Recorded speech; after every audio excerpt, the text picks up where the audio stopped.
My wife confessed she only married me because she was scared of being alone. Now her true love cheated on her, and she's begging for a second chance, but my answer left her shattered.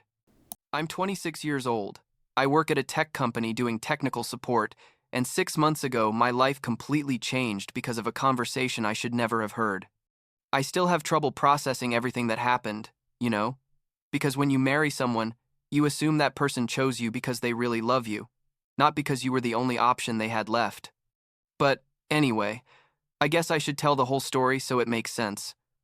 I met Ava like 3.5 years ago, I think, at a friend's gathering. She was 21 at the time, and I was 23. And honestly, I thought she was amazing from the start. She was funny, smart, like very active on social media and always surrounded by people, which I liked because I'm more low-key and she kind of pulled me out of my comfort zone. You know what I mean? We started dating, and everything went pretty well, or so I thought. We had our ups and downs like any couple, but nothing that made me think things were really bad. After 2 years of dating, we decided to get married, and yeah, maybe it was a bit fast, but I was in love, and she seemed just as excited as I was about the idea of marriage. The wedding was small, nothing extravagant because neither of us wanted to spend a fortune on it. We invited like 50 people, close family and some friends, had a simple ceremony in a garden, and the reception was at a restaurant. It was nice, honestly, and I remember thinking that day that I was the happiest man alive. Ava looked beautiful in her simple white dress that she'd found on sale, and when we said our vows, I really believed every word that came out of my mouth. I thought she did too. The first 2 months of marriage were normal, I guess. We lived in a 2-bedroom apartment that we rented together. I continued with my job and she worked at a clothing store while finishing her online studies. We didn't have much money, but we were okay. Or so I thought. The thing is that around the 3rd month of marriage, I started noticing that Ava was kind of distant. I don't know how to explain it well, but it was like she'd come home from work and barely talk to me. She was glued to her phone all the time, and when I tried to have normal conversations with her, it seemed like she was somewhere else mentally. I mentioned it to her a couple of times, like, hey, are you okay? Is something wrong? But she always said no, that she was just tired or stressed about school. I believed her because I wanted to believe her, basically, and because I never imagined there could be something more serious going on. Everything went to hell on a Friday night. I had left work early because we didn't have much to do that day, and I got home around 4 in the afternoon when I normally arrived around 6 or 7. Ava didn't know I was home because I came in through the back door, which leads directly to the kitchen, and she was in the living room talking on the phone. It wasn't my intention to spy on her, seriously, but when I heard my name, I decided to stay quiet to hear what she was talking about, and that's when I heard the words that literally destroyed everything I believed about my marriage. Ava was talking to her friend. I think it was Jessica or Jennifer, I'm not sure, but basically she was telling her about us. And she said, literally, Nathan was my last resort, my backup plan when things didn't work out with Tyler. I didn't know what else to do, and I was afraid of being alone forever, so I married him, even though I wasn't sure. I stood there in the kitchen with my backpack still in my hand, feeling my whole body go cold. She kept talking, saying things like sometimes she wondered if she'd made a mistake, that maybe she should have waited longer, that she didn't feel that spark with me that she'd felt with other people. Every word was like a punch in the stomach, and the worst part is that her voice sounded so casual, so calm, like she was talking about the weather and not completely destroying her husband. I don't know how long I stood there listening. Maybe it was 5 minutes, but it felt like hours. Eventually, she hung up the phone and I just walked into the living room. She saw me and turned pale. I literally saw all the blood drain from her face, and I knew in that moment that she knew I had heard everything.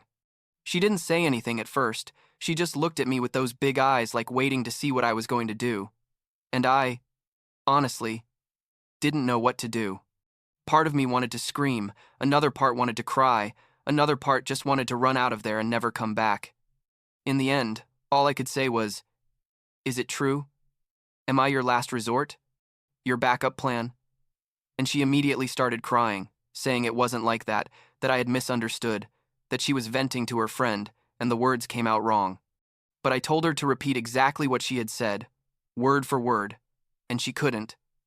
She just sat there on the couch crying and saying, I'm sorry, I'm sorry, but without really denying anything I had heard. And she looked at me with tears running down her face and said something that still haunts me. She said, I don't know. I don't know. Those 2 words? Can you believe it? We'd been married for 3 months. 3 fucking months. And she didn't know if she loved me. I asked her why she had married me then, and that's when the whole truth came out. She told me she'd been in a 3-year relationship with a guy named Tyler, her ex-boyfriend from college, and that he had left her like 6 months before she and I started dating. Apparently, Tyler had devastated her. He left her for another girl, and Ava was destroyed. When she met me, she was still super hung up on him, but she decided to give me a chance because her friends told her she needed to move on. And, well, I was kind, I had a stable job, I was reliable, all that stuff. So, basically she used me as walking therapy to get over her ex. She told me that when I proposed marriage, she panicked because she wasn't sure, but everyone around her was excited, and she felt like she couldn't back out without looking terrible. Plus, she said, she was 24 and felt like she was running out of time, that all her friends were already married or engaged, and she didn't want to be the only single one. So she said yes, married me, and apparently spent the last 3 months of our marriage regretting that decision but not knowing how to tell me. All that information came out in like 20 minutes of conversation, where she basically admitted that our entire marriage had been a lie from the beginning. I told her to leave. I didn't yell or anything. I simply told her I needed her to leave the house that night, to stay with a friend or with her family, but that I couldn't see her at that moment without wanting to break something. She tried to argue, saying we could go to couples, therapy, that she could try to fall in love with me for real this time, but I was done. I told her you can't force love. That if after 3 years together and 3 months of marriage she still didn't know if she loved me, then she was never going to know. And that I deserved to be with someone who chose me first, not as a last resort when all other options failed. She packed some things that night and went to her sister's house.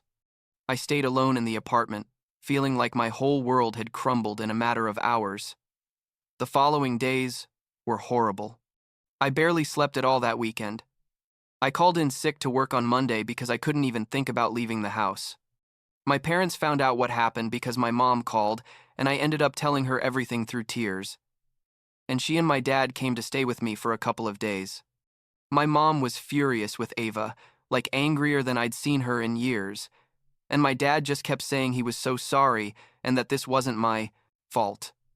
It was comforting to have them there, but it also made me feel pathetic, like a kid who needs his parents to get over a breakup at 26 years old.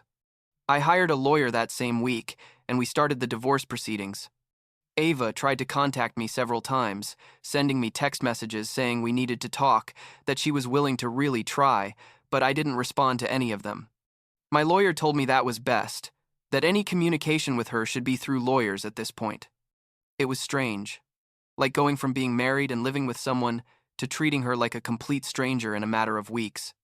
The divorce process was going to take several months because even though we didn't have children or many shared properties, there were still papers to sign and legal procedures to follow. About a month after we separated, a mutual friend told me something that didn't surprise me but still hurt. Turns out Ava was already dating someone. And yes, it was Tyler, her ex-boyfriend. The famous love of her life that she apparently never got over. My friend had seen them together at a coffee shop, like very affectionate and holding hands, and felt I should know. I thanked him for the information even though inside I was boiling. I couldn't believe she had gotten back with him so quickly. Literally, we weren't even officially divorced yet. But also, in retrospect, it made complete sense. She had married me because Tyler wasn't available, and the moment our marriage fell apart, she ran right back to him. I decided to confront her about this. I don't know why. I guess I needed to hear it from her directly. I called her and told her I knew she was with Tyler, and she didn't even deny it. She told me that he had contacted her like 2 months ago, when she and I were still together, apologizing for how things had ended and saying he missed her. Apparently they'd been talking this whole time, even when she and I were trying to save our marriage after I overheard that conversation. I asked her if she had been seeing him physically while we were still married, and she said no, that they'd only been texting. But honestly, I don't know if I believe her. Either way, it didn't matter much at that point. The damage was already done. I told her I hoped they'd be happy together, and I said it with all the sarcasm in the world, and hung up. I blocked her number after that and asked my lawyer to expedite the divorce as much as possible. I didn't want to have any connection to her beyond what was legally necessary. The following months were kind of a blur. I worked, went to the gym, hung out with friends when I felt like it, which wasn't very often, and basically tried to rebuild my life as a single guy again. It was weird, because technically I was still married on paper, but my wife was with another guy living her best life, while I was in therapy trying to process everything that had happened. The divorce finally got finalized like 5 months after our separation. It was a huge relief to sign those papers, and know that legally, I was no longer tied to Ava. My lawyer congratulated me, which was kind of weird but appreciated, and told me I could start fresh with a clear conscience. I wasn't sure I was ready to start something new with someone else, but at least I wasn't in that horrible limbo of being married but separated anymore. I moved to a smaller apartment because I couldn't afford the one we shared alone, and started remaking my life little by little.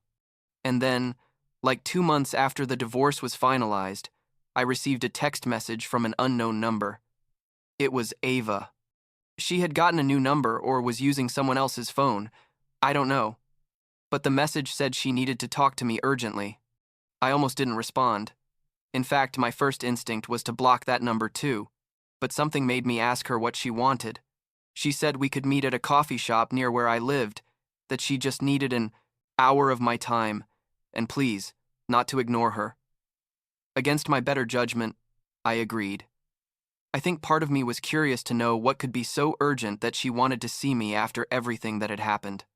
We met on a Saturday afternoon at a small coffee shop I frequented. Ava arrived 10 minutes late, which was typical of her, and she looked terrible. She had dark circles under her eyes, she was thinner, and her hair that had always been perfectly styled was like unstyled and dull. She sat across from me and immediately started crying, which made me very uncomfortable because there were people around looking. I told her to calm down and tell me what she wanted, and between sobs, she told me that Tyler had cheated on her. Apparently, they'd been together officially for like 4 months, and he'd been seeing another girl behind her back, someone he met at his work. Ava found out when she found messages on his phone, confronted him, and he basically told her he wasn't ready for a serious relationship, and that getting back together with her had been a mistake. I'm not going to lie. Part of me felt a dark satisfaction hearing that. Like, she had left me for this guy, had destroyed our marriage because he was her one true love, and he ended up doing to her exactly what she did to me. It was like karmic justice or something. But the main reason she wanted to see me wasn't just to tell me about Tyler, but to ask me for another chance. Yes, you read that right. She wanted us to get back together. She told me she had made the biggest mistake of her life by leaving me, that she now realized I was the one all along, that Tyler was an asshole, and that she had been stupid not to value me when she had me. She said she knew I probably hated her, but that if I could find it in my heart to forgive her, she would do everything possible to make it up to me and be the wife she should have been from the beginning. I sat there listening to her and feeling absolutely nothing. Not anger, not sadness, not sympathy, nothing. It was like I was watching a complete stranger ask me for something completely absurd. I told her no, obviously, and explained why. I told her she didn't want me, that she only wanted me because her plan A didn't work out again and I was convenient. I told her I deserved to be with someone who chose me first, not with someone who came running back every time her true love disappointed her. I told her what she did to me was unforgivable, that she destroyed any possibility of trust that could exist between us, and that honestly, I hoped to never see her again after this conversation. She tried to argue, saying people make mistakes, that she deserved a second chance, that she had really changed. But I stood firm.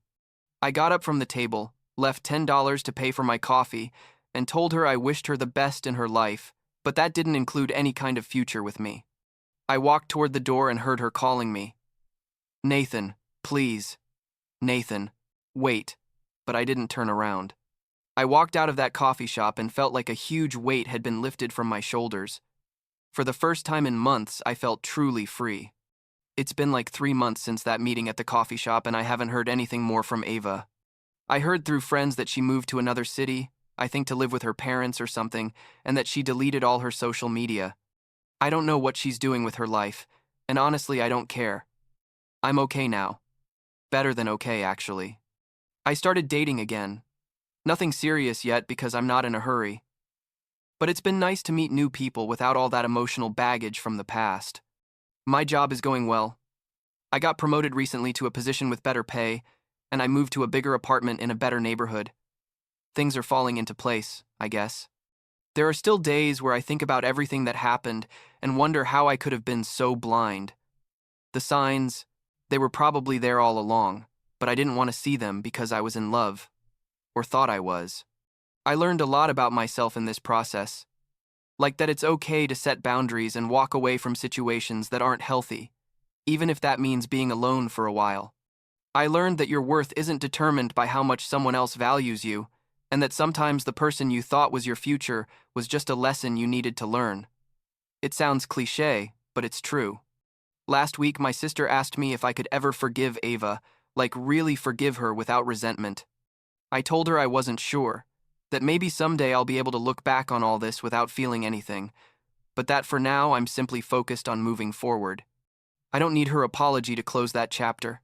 I already closed it myself when I got up from that table at the coffee shop and walked out that door. That's enough for me, I think.